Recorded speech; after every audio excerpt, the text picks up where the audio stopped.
Can you see autism?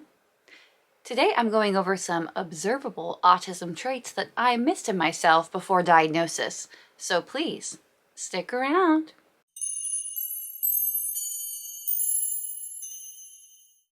Hello my friends, my name is Claire and this is my channel, Woodshed Theory.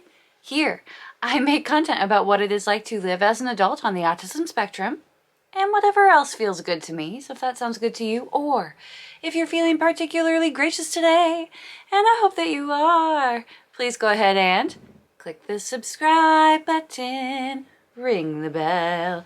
I almost forgot to mention that I put out videos a few times a week, so click the like and the share.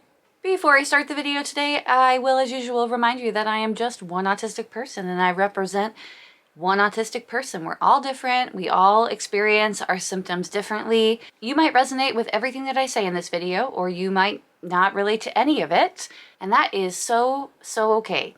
That is so okay. We're all different, and that's what makes our community beautiful. Also, I am not a medical professional. I am not a medical doctor. So if you're looking for medical advice, please go ahead and reach out to the appropriate parties. I am a late diagnosed autistic person. I was diagnosed officially when I was 31 years of age. Prior to that, I had no earthly idea that I was on the autism spectrum.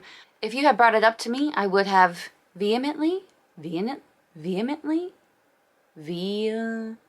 I would have denied it. I, like many others, had a very narrow view of what autism was or could be.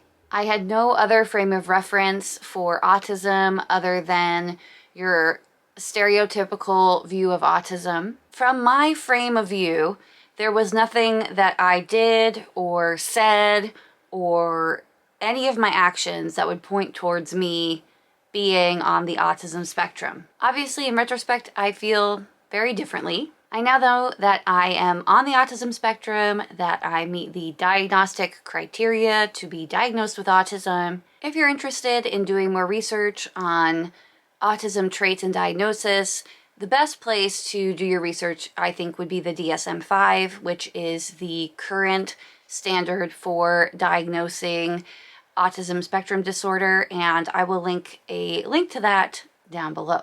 Obviously now I know different. I know that I do meet the requirements to be diagnosed with autism spectrum disorder. I also know in retrospect that I do have some observable autism traits, and I wanted to share with you those today. I have heard before, and I totally agree with the phrase that autism does not have a look. You would not be able to tell by looking at a picture of a person whether or not they had autism. However, there are some of what I would call observable autistic traits that you can see by someone's behavior or movements or the way that they act.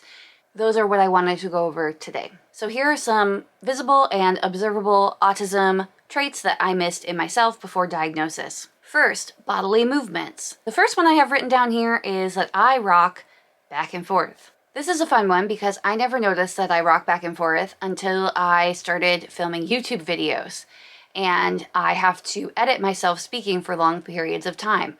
I never noticed that when I'm thinking, I do actually rock back and forth. For me, this is a simulatory behavior, a stim, that helps me regulate my emotions while I'm speaking. But I never noticed this in myself until I watched myself back on the footage for the videos. Next, I wrote clumsy. People who are on the autism spectrum tend to be fairly clumsy.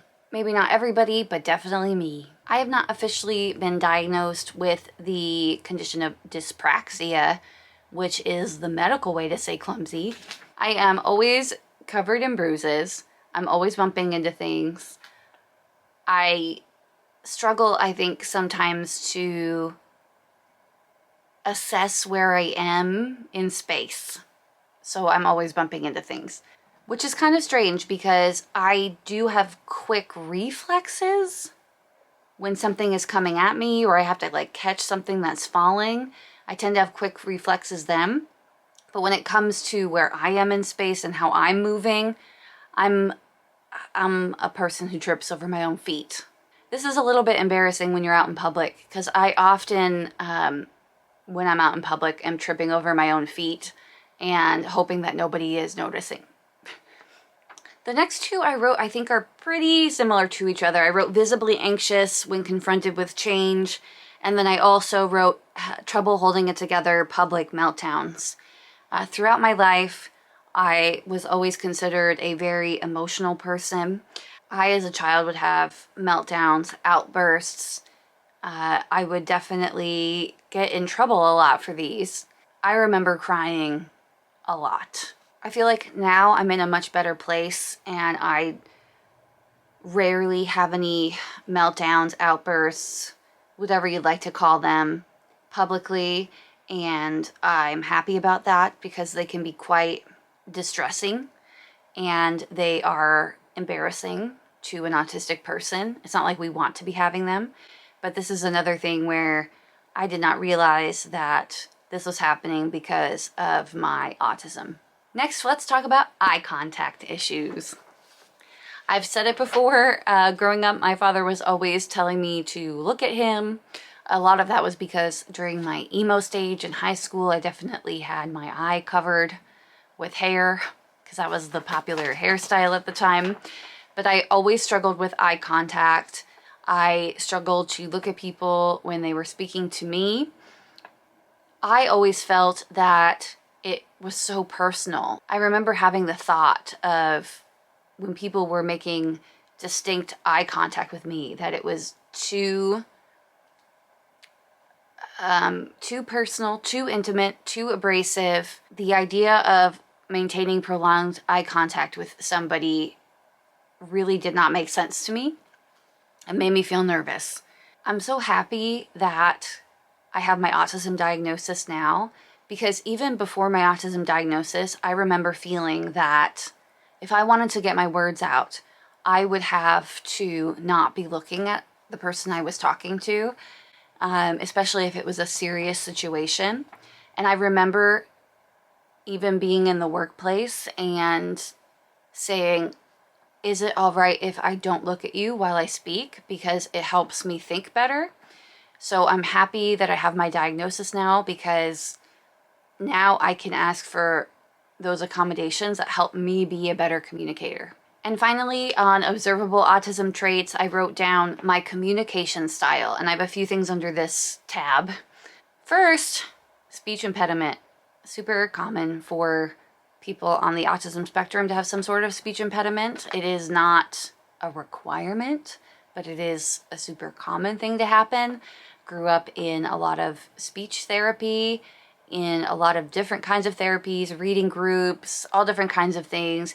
I don't necessarily have a learning delay or disability, but I definitely have a speech impediment, and it definitely was a lot of hours it definitely was a lot of time with the speech therapist trying to help me with that.